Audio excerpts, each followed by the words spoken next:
Muy buenas noches, gracias por acompañarnos a un nuevo espacio abierto.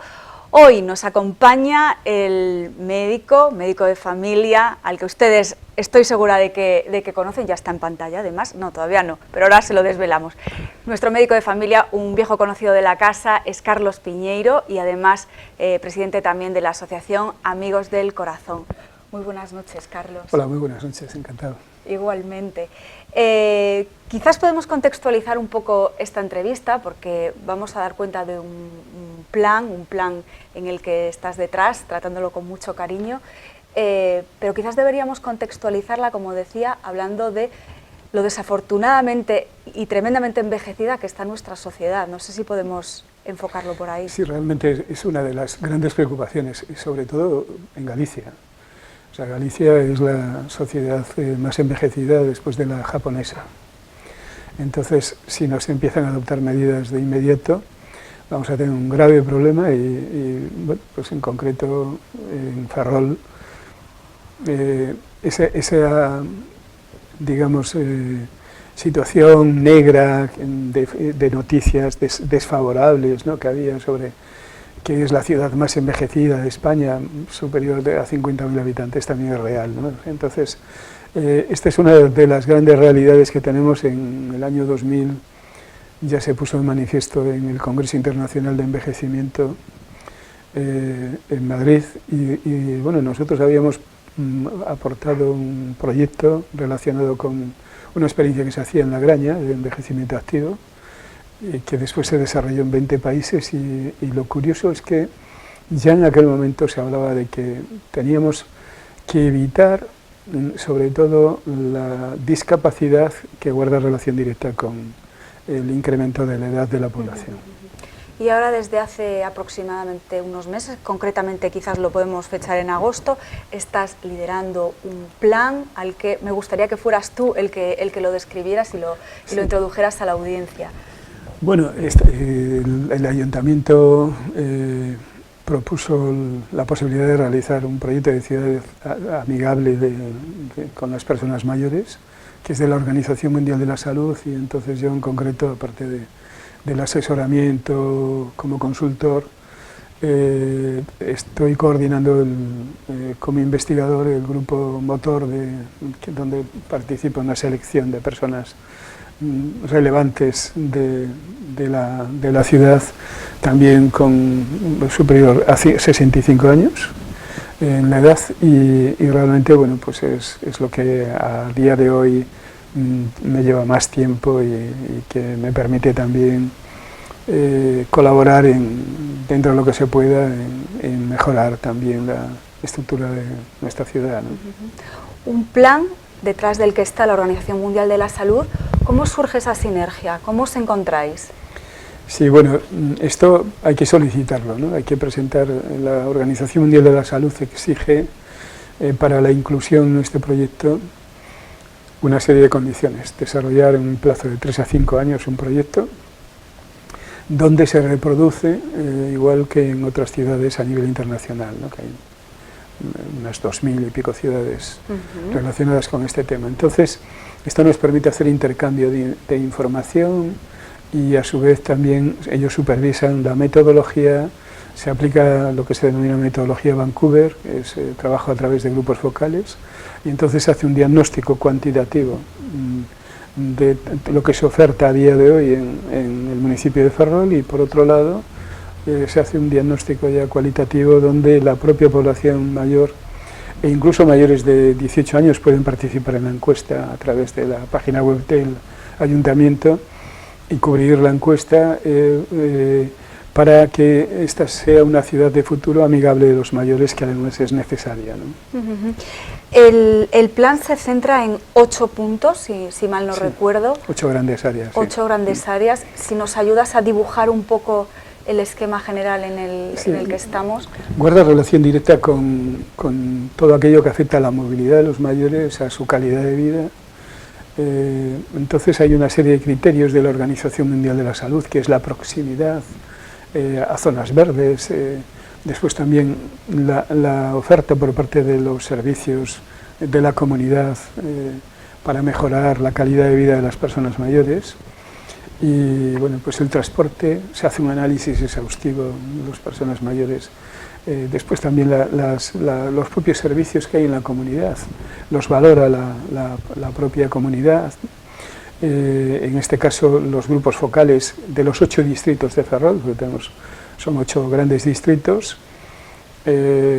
bueno, pues dentro de los grandes barrios, ¿no? Antes, cuando hablábamos de parroquias, ahora se considera como barrio, desde el punto de vista logístico, y realmente, bueno, pues esto nos va a permitir que participen todas las personas mayores, al menos unos grupos, un mínimo de 10-12 personas por cada zona, que hace un análisis de estas 8 condiciones, donde hay una encuesta ya establecida por la propia Organización Mundial de la Salud y que evalúa todos estos aspectos relacionados con la calidad de vida del mayor, ¿no? Por ejemplo, ¿nos puedes dar algún ejemplo o que tengamos nosotros que nos podamos encontrar en Ferrol, en esta ciudad, para saber si sí somos una ciudad amable con los mayores o no, que cada uno juzgue si estamos Sí, hay una cosa muy llamativa, por ejemplo, que es la ausencia de urinarios en la ciudad públicos. O sea, es algo que existió tiempo ahí, y se consideraba que esto era algo no muy común en la ciudad. Lo que pasa es que, claro, ahora nos encontramos, aquí por ejemplo no existe, de que este tipo de servicios, sobre todo teniendo en cuenta si tú tienes un 30% de mayores, o un 29,5% de más de 65, pero sobre todo vamos a hablar de un porcentaje bastante elevado, ¿no? de mayores de 80, equivale pues casi a eso, por encima del 10%. Entonces, claro, estamos hablando de que necesitan en muchas ocasiones determinado tipo de urgencias fisiológicas, vamos a denominarle, y que no existe, por buscar el ejemplo más. De hecho, uno de los apartados de valoración tiene que ver con la presencia o no de urinarios y demás, que no existe. Entonces, claro, todo el mundo considera, no, que vaya a una cafetería, pero bueno, depende, si tienes económicamente medios para acudir a una cafetería, o sea, este es un poco. Entonces, claro, una ciudad amable con los mayores, las personas mayores, en este caso los dueños de los establecimientos, facilitan que los mayores tengan acceso a estos servicios sin ningún problema. O sea que esto es un ejemplo, el más sencillo. Y digo el más sencillo porque es cierto que esto existe, no es la primera vez que uno se lleva una sorpresa, ¿no?, de ver a una persona mayor pues, no sé, en una esquina,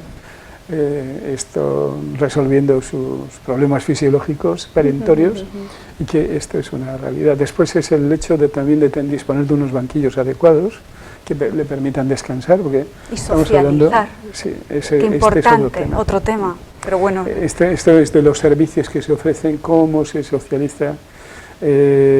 Pasa con los comedores colectivos, ¿no?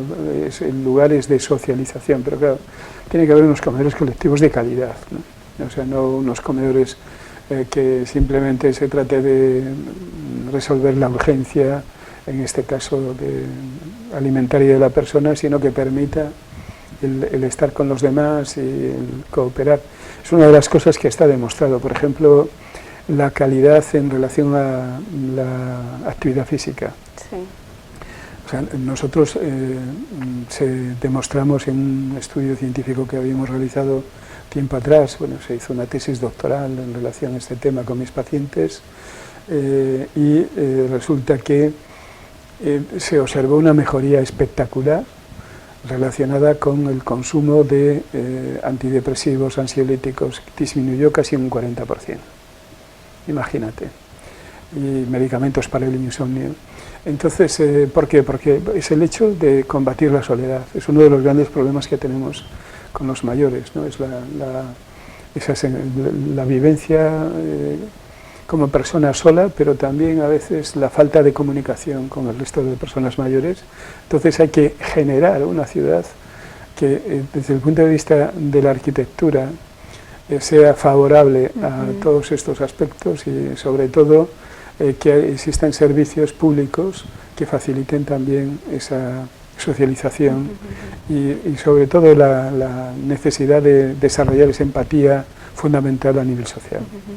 voy a ser un poco mala, no creo que el fin de este plan sea sonrojar a nuestras instituciones, pero los datos van a estar ahí al final y no sé si debieran o debiéramos todos aplicarnos. Yo en su momento fui acusado de persona cuando hace años, curiosamente, patenté un mapa que era el mapa de la fragilidad del mayor, ¿no? Que lo hacíamos desde el punto de vista de los centros de salud y que realmente permitiese al político, en este caso, disponer de un mapa en función de las necesidades reales de las personas mayores. Esto ya viene muy antiguo, este trabajo de envejecimiento, que ahora es la década del envejecimiento saludable.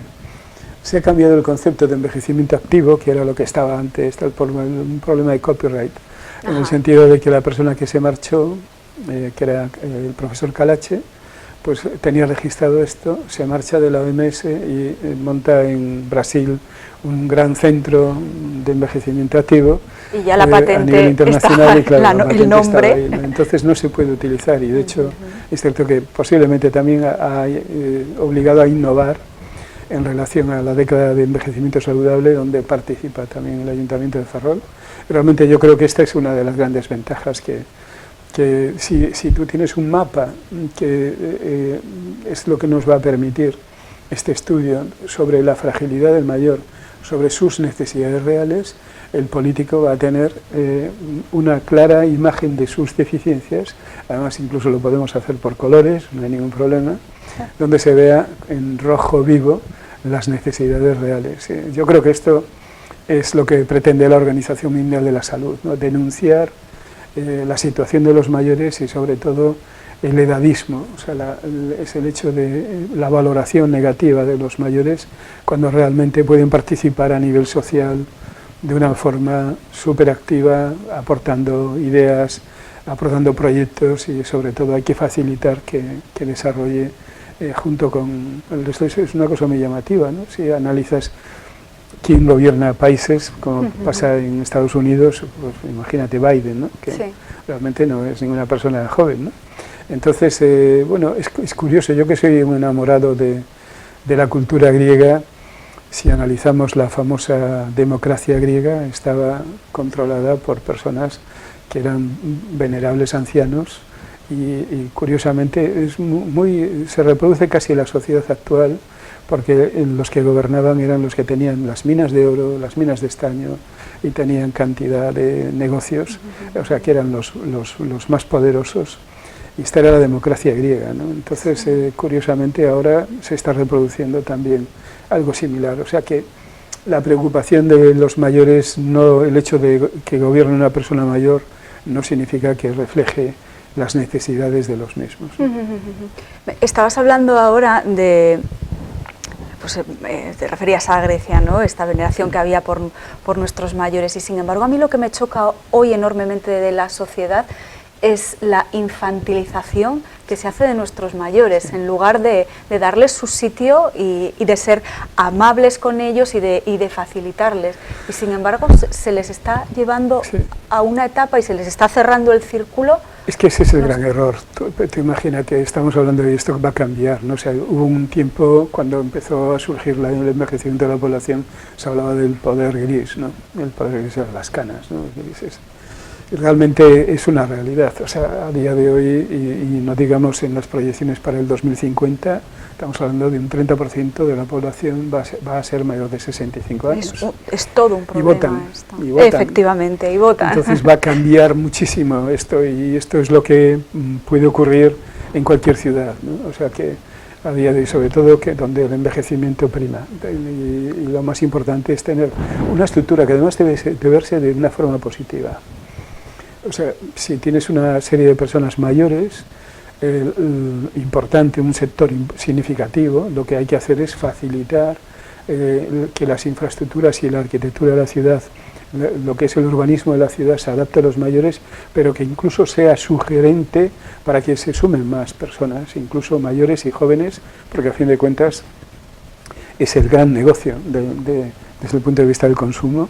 Está claro que está establecido, ¿no? de esa manera. Mejorar la accesibilidad, la movilidad, nos beneficiaremos todos. Está clarísimo. Yo creo que esto es uno de los grandes retos que tenemos, pero después también porque tenemos que mirar hacia el lugar de donde proviene la gente joven, ¿no? O sea que estamos hablando de países en desarrollo, personas del continente africano, de Sudamérica, o sea que van y de forma ineludible tendrán que formar parte de nuestra sociedad.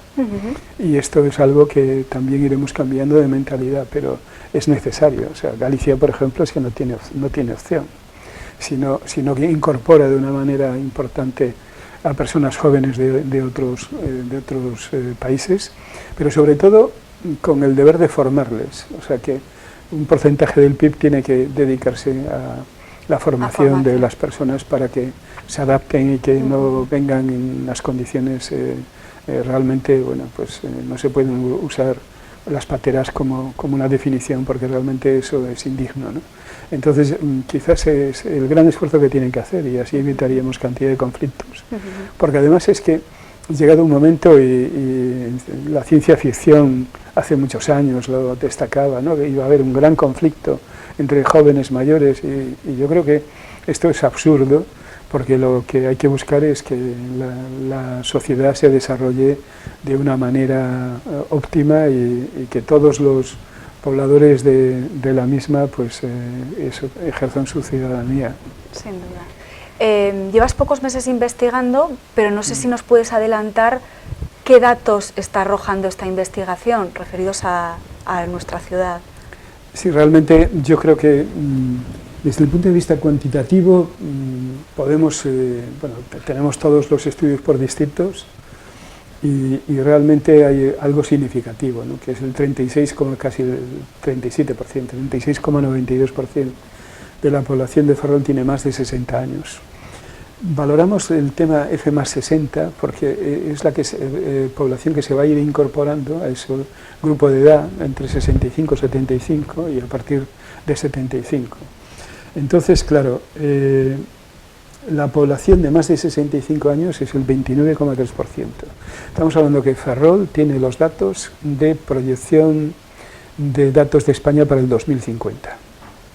O sea, esta es una realidad. Es cierto que Ferrol es la ciudad más envejecida de España, superior a 50.000 habitantes, pero es que si haces un análisis, yo recuerdo, habíamos hecho un estudio hace 20 años relacionado con la proyección de los municipios gallegos y nos daba problemas en los municipios pequeños, los municipios en la zona rural, era preocupante. De hecho, había algunos que superaban el 50% mayores de 65 años ya en aquella etapa.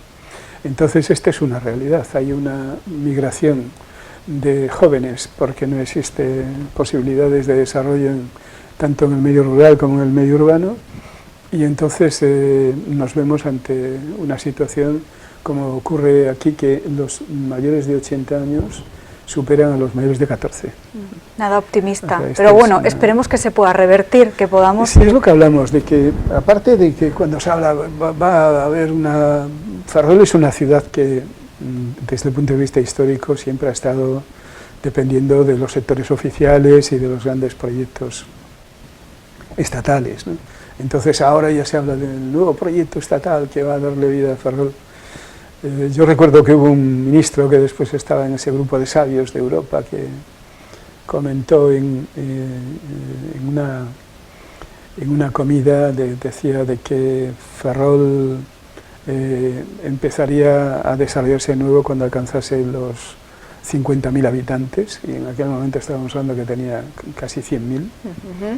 Y lo curioso es que estamos en una población, bueno, pues actual, según el propio ayuntamiento, datos del ayuntamiento, 66.053 habitantes. Hemos perdido 30.000 habitantes. Efectivamente, el dato que yo tenía en mi cabeza no era ese. Sí.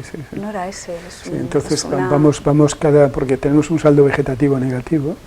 De 600, 800 por año. Entonces, claro, este es el gran problema. O sea, llegado un momento llegaremos a los 50.000 si sigue esta situación. Entonces, yo creo que este es el gran esfuerzo que requiere por parte de todos los grupos políticos, todos sin excepción, Sí, aquí no debería haber colores políticos, estamos todos, es responsabilidad de todos. Es un proyecto de futuro relacionado con esto que puede revertirse, y de hecho hay otros ejemplos ya en ciudades de otros lugares del mundo donde bueno, se está buscando opciones. En Francia, por ejemplo, es muy llamativo el tema de las ciudades, son municipios, en este caso amigables, y llevan ya unos 20 años trabajando y participan todos y buscan soluciones y buscan todo tipo de opciones, e incluso se han desarrollado, bueno, pues es lo que vamos a aprender aquí y vamos a intentar aplicar.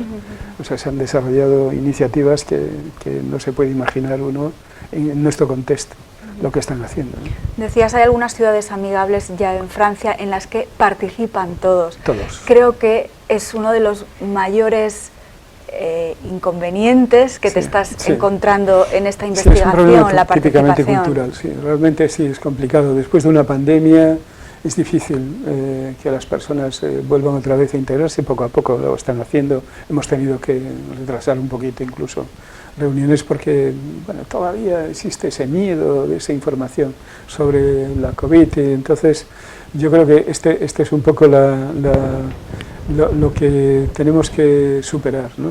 Entonces ahora con los grupos focales hemos tenido que recurrir a las asociaciones de vecinos para que nos ayuden y de esa manera desarrollar un proyecto importante de participación, y pienso que se va a conseguir, pero es cierto que a nivel de página web la participación es muy baja. ¿Por qué? Porque posiblemente la Organización Mundial de la Salud tiene otra mentalidad y también son 20 y pico minutos de test, y entonces la gente no está acostumbrada. Puede hacer un test de 5 o 10 minutos, pero 20 y tantos minutos ya agota, ¿no? Entonces por eso tendremos que buscar la ayuda de personas jóvenes que les puedan echar una mano, o de vecinos que les puedan echar una mano para cubrirla y que quede reflejado. Es importantísimo alcanzar una muestra, fíjate, no somos de 500 personas y no hemos llegado a ella y llevamos un mes. O sea, asociaciones de vecinos, y me decías antes también que te gustaría introducir quizás al grupo de los universitarios senior. Sí, porque el muestreo tiene que ser también que cubra todo el espectro, ¿no?, de población. Desde el punto de vista social es importantísimo.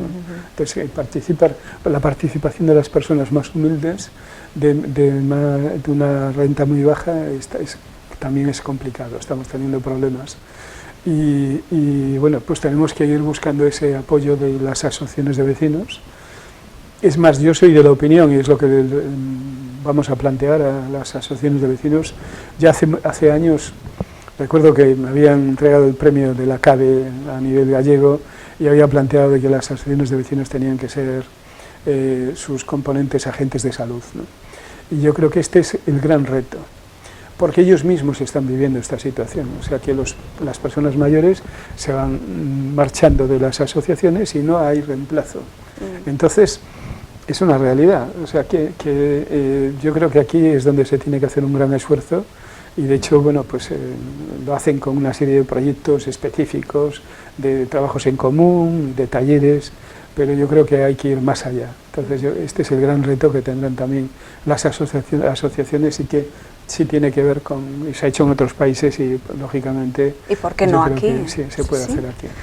Carlos, es un placer verte defender los proyectos con esta pasión, independientemente del momento vital en el que te encuentres, pero ahora mismo no estás ejerciendo como médico de familia, sin embargo siempre tienes un proyecto motor para esta ciudad. Sí, la verdad es que estar jubilado te da tiempo a cosas que antes no podías hacer, ¿no?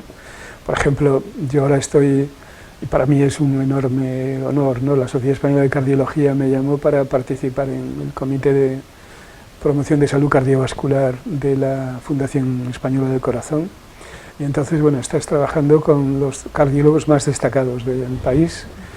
Ya lo hacía antes, como médico de familia, entonces soy el único médico de familia que está en ese comité. Y realmente, bueno, a mí me toca coordinar el proyecto que vamos a desarrollar a partir de este año de promoción de salud cardiovascular infantil de todos los colegios de España, ¿no? Y bueno, es un tema que a su vez estás trabajando con universidades importantes, catedráticos que participan en el proyecto. Yo creo que tenemos un reto enorme y esto es fundamental. Nosotros ya habíamos demostrado que esto se podía hacer, lo hicimos en Narón, y con la colaboración además del Centro de Formación de Profesorado. Y lo que nosotros, yo creo que estoy en este caso mentalizando a los profesionales de la salud que quieren invadir espacios, y además le llamo así, invadir espacio, porque quieren estar en los colegios. Claro. Invadir. Y os dicen, vamos a ir por ejemplo, los profesores de las cátedras, en este caso de actividad física, de las universidades, ¿no? Nosotros vamos a llevar a nuestros profesionales a los colegios. Vamos a ver si en los colegios ya hay profesores licenciados en actividad física, y si no, técnicos superiores en actividad física. ¿Para qué van a ir ustedes si lo que tendremos que hacer será formarles en el aspecto de actividad física y salud, como de hecho se está haciendo ahora y que cada vez han colaborado más y se va integrando, ¿no? Con el tema del ejercicio físico en la atención primaria, para lo cual, bueno, pues se formó durante casi 10 años a muchos profesionales y que ahora ya van asumiendo, y si en un futuro seguramente habrá equipos multidisciplinares, que yo es lo que quería, habíamos puesto en marcha una unidad de aprendizaje del movimiento físico en relación a, bueno, pues utilizar los recursos que tenemos a nivel local. O sea, tenemos profesores licenciados en actividad física en todos los colegios. Es una potencialidad increíble, o sea. Y eso es introducirlo, no es más que introducirlo dentro de la propia formación, formación académica de los niños. Lo que hay que hacer es formar a los profesionales que trabajan con, en este caso, el profesorado, y trabajar también en todo caso, interactuar con los padres, pero eso también lo hace el propio colegio. Que haya proyectos educativos en los propios colegios que les permita desarrollar ese. Y después algo que yo, cuando colaboraba con la Organización Mundial de la Salud ya hace muchos años, siempre decía, ¿y los niños y las niñas qué pasa? Nos hemos olvidado de ellos. Igual como ahora se olvidan de los mayores, sí, también nos olvidamos porque hay que conseguir de que niños y niñas sean agentes activos de salud en su comunidad, en su entorno familiar, en su colegio. Y son los más críticos, lo hemos observado, 1.200 y pico niños y niñas han sido los mayores agentes de salud que hemos tenido en los últimos años. O sea, y eso se forman a través del profesorado. Y esto es invadir los cardiólogos que quieren ir vamos a ir a los colegios. Que de verdad que no. No, los médicos, eso lo hacíamos hace 30 años. Yo he estado 42 años trabajando en medicina. Yo recuerdo que, bueno, pues ya pretendía ser médico social, porque me contacté con la Cátedra de Medicina Social de París cuando terminé, porque quería ir a hacer medicina social a Francia. Y lo curioso es que en aquel momento, bueno, pues la medicina preventiva era la que predominaba en las facultades de medicina de este país, entonces me tuve que adaptar a la Facultad de Medicina, pero bueno, plantear de hacer una cátedra de medicina social en España era innovador, pero curiosamente las hay en Nueva York, la hay en Londres, la hay un montón de países que además que son un ejemplo de investigación, ¿no? Aquí no, aquí es uno de los problemas de la endogamia de la universidad también, ¿no? O sea que todo se van heredando actitudes yo creo que no han evolucionado, y bueno, pues yo siempre recuerdo que estaba de profesor de un seminario relacionado con medicina social en la Universidad de Oviedo, y entonces yo me quedaba sorprendido porque claro, hay que adaptarse al currículum, entonces te dan una serie de materias que tienes que seguir, y estaban los alumnos ahí totalmente inactivos, hasta que se me ocurrió poner una serie de vídeos sobre lo que pasaba en África y lo que pasaba en los barrios marginales, no sé, de las grandes ciudades, y cómo resolveríais este problema. Esto es lo que tenemos que hacer. Acabaron echándome, ¿no? O sea, diciendo que no era... que era demasiado revolucionario, estamos hablando de hace unos 10 años. Entonces, este es el gran problema, de que no nos damos cuenta de las necesidades reales que tiene la población y cómo tenemos que trabajar, y sobre todo facilitar la participación de todos los sectores. O sea, lo más crítico que me he encontrado en mi vida profesional han sido la participación de niños y niñas. O sea, con unos criterios, vamos, es que te hablan hasta del endotelio, de las arterias, para explicarte las mejorías que obtienes con la actividad física, que no lo saben ni sus padres ni sus abuelos. O sea, pero es que además te lo explican. En un congreso que realizamos, el potencial dijeron, bueno, de los niños vamos a explicar a los mayores lo que significa el endotelio vascular y por qué se modifica con la actividad física. Y otro niño de 10 años te explicaba todo y dice, no, es que estos ya están... No, salió espontáneamente. Entonces, este es el gran problema, de que tenemos que... para conseguir una sociedad sana, lo que tenemos que hacer es educarles en salud. Y realmente este es el gran, ¿no? Es igual como en un futuro habrá cocinas en todos los colegios. O sea, es lo que es mi obsesión, ¿no? Desde hace ya años. Lo que me llama la atención es que gente que ha acudido a países nórdicos a formarse, de los centros de formación de profesorados, han encontrado que ya han roto el esquema. Yo, por ejemplo, no me negaba a hacer exámenes en la universidad y tampoco gustaba, y por eso me decían que era mejor que me dedicase a otra cosa, no como profesor.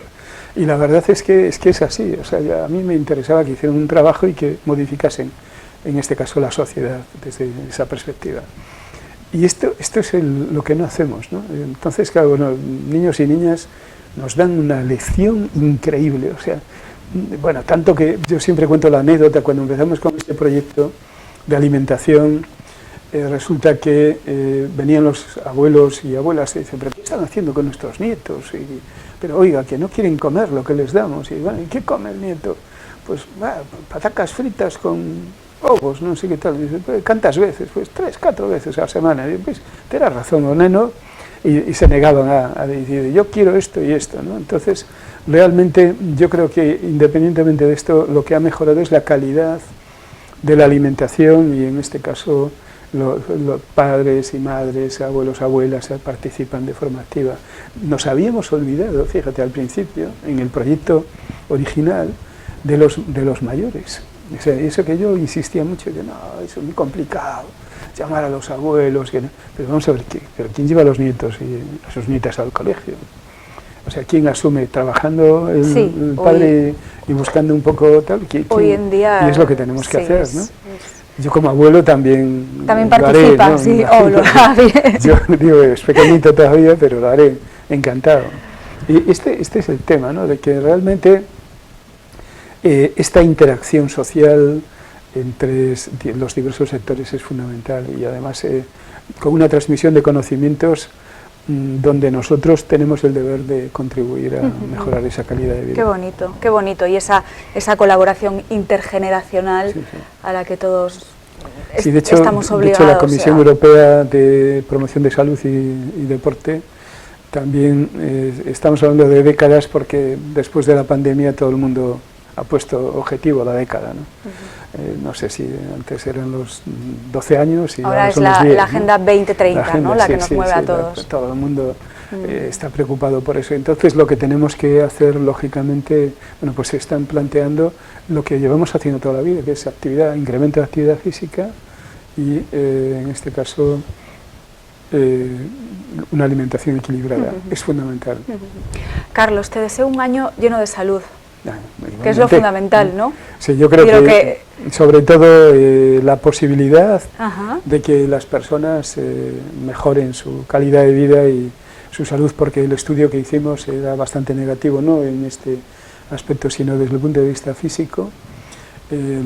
Curiosamente hemos observado que en factores de riesgo cardiovascular hemos fracasado como sanidad pública y sanidad privada, o sea que en general, y entonces tenemos un elevado porcentaje de personas mayores que padecen enfermedades crónicas, pero que les limitan mucho y que se incrementa la discapacidad de 5 en 5 años por grupos etarios de una manera considerable. Yo creo que esto se puede evitar. El 88% de las enfermedades crónicas se evitan con medidas tan sencillas como una actividad física óptima y una alimentación saludable. Y que tenemos nuestra ría llena de ácidos omega 3. Sí, es una despensa inagotable, esto es frase tuya.